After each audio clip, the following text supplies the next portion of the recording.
December থেকে June মানে যে আমরা ইচ্ছা করে একটু বেশি ক্ষমতা ভোগ করার জন্য বা এমনি অকারণে আমরা 1 মাস 2 মাস বেশি ক্ষমতা থাকলাম, মোটেও সেটা না। ডিসেম্বরের থেকে জুনের মধ্যে যত তাড়াতাড়ি সম্ভব। এখন ওনারা একটু জানতে চেয়েছে যে সংস্কার যদি হয়ে যায় এত দেরি করার মানে কি আছে। আমরা ব্যাখ্যা করে বুঝিয়েছি জুলাই চার্টার প্রণীত হলেও যে প্রয়োজনীয় আইনগত ব্যবস্থা, নীতিগত ব্যবস্থা সেগুলি গ্রহণ করতে মাঝে মাঝে সময় লাগে। যেমন একটা এক্সাম্পল দিয়ে বলেছি যে ডিজিটাল সুরক্ষা আইন, এটা আমরা 23 বার ড্রাফট করেছি বিভিন্ন অংশীজনের মতামত নেওয়ার জন্য এবং বেশ কয়েক মাস সময় লেগেছে। সেজন্য আমরা বলছি আমরা তো পিন পয়েন্ট করতে পারবো না জুলাই চার্টার পরিণত হওয়ার পরও কোন আইনটা কতদিনে হয়ে যাবে, কারণ আমরা তো অংশীজনের সাথে কথা বলবো, ব্রড কনসালটেশনের ভিত্তিতে করবো।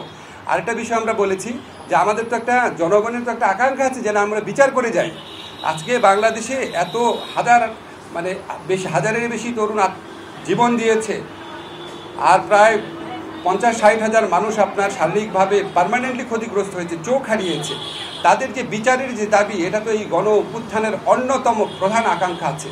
তা আমরা যদি কোনো বিচার না করে যাই, কোনো বিচার না করে আমরা যদি ইলেকশন দিই, আমরা মানুষের কাছে এবং নিজের কাছে জবাব দেবো কীভাবে? ফলে শুধু ইলেকশনটা সংস্কার, নির্বাচন, ইলেকশনের ব্যাপারটা সংস্কার, বিচার এবং আমাদের সরকারের গৃহীত কিছু পদক্ষেপের উপর নির্ভর করে। এই জন্যই ডিসেম্বর থেকে জুন টাইমলাইনটা বলা হয়। কিন্তু আমরা ক্যাটাগরিক্যালি বলেছি এটা কোনোভাবেই জুনের বেশি যাবে না, যে কথাই বলুক না কেন। এটা প্রধান উপদেষ্টার অঙ্গীকার পুরা জাতির প্রতি, রিপিটেডলি উনি বলেছেন কোনো অবস্থাতেই জুন অতিক্রম করা হবে না, নাম্বার 1।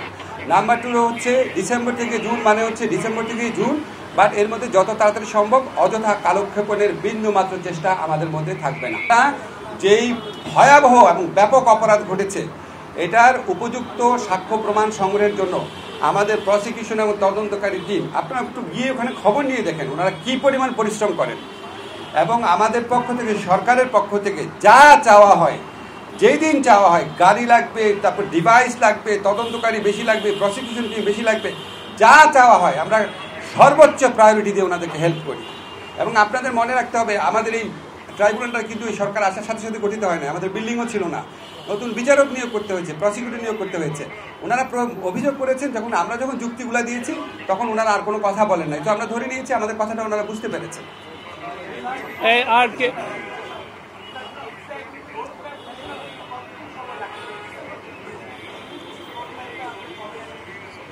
আমার এটা নিয়ে তো রোড ম্যাপটা ঘোষণা করতে কতদিন টাইম লাগতে পারে এটা তো আলোচনা হয়নি। এটা আমাদের প্রধান উপদেষ্টা সিদ্ধান্ত নেবেন।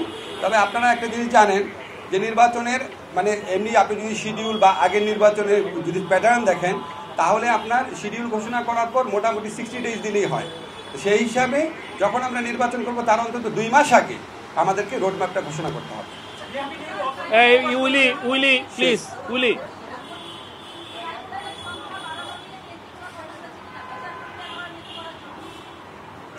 ট্রাইব্যুনালের সংখ্যা ওনারা বাড়াতে বলেছেন। ট্রাইব্যুনাল বাড়ানোর প্রক্রিয়া আমরা কমপক্ষে 1 মাস আগে থেকে শুরু করেছি। আমাদের তো উপযুক্ত বিচারপতি নিয়োগ করতে হবে, আমাদের লজিস্টিক্স ঠিক করতে হবে, আমাদের এটা খুব দ্রুত হয়ে যাবে, 1 থেকে 2 সপ্তাহের মধ্যে হয়ে যাবে।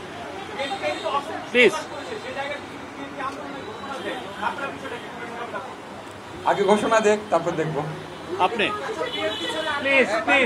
প্লিজ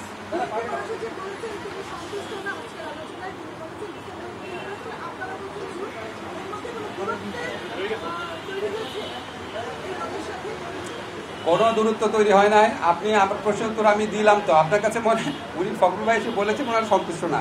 আমরা আলোচনার শেষ প্রান্তে আলোচনাকালে আমাদের কাছে মনে হয়েছে আমাদের অনেক ব্যাপারে ব্যাখ্যা ওনারা বুঝতে পেরেছেন, আমাদের কাছে মনে হয়েছে ওনারা সন্তুষ্ট। আর একটা কোশ্চেন নিব, লাস্ট কোশ্চেন প্লিজ। না, এটা তো চলমান প্রক্রিয়া তো হচ্ছেই। আপনাদের একটা সুসংবাদ দেই, বিএনপি খুব দ্রুত বলেছে তারা আগামী 2-3 দিনের মধ্যে ঐকমত্য কমিশন সাথে বসছে।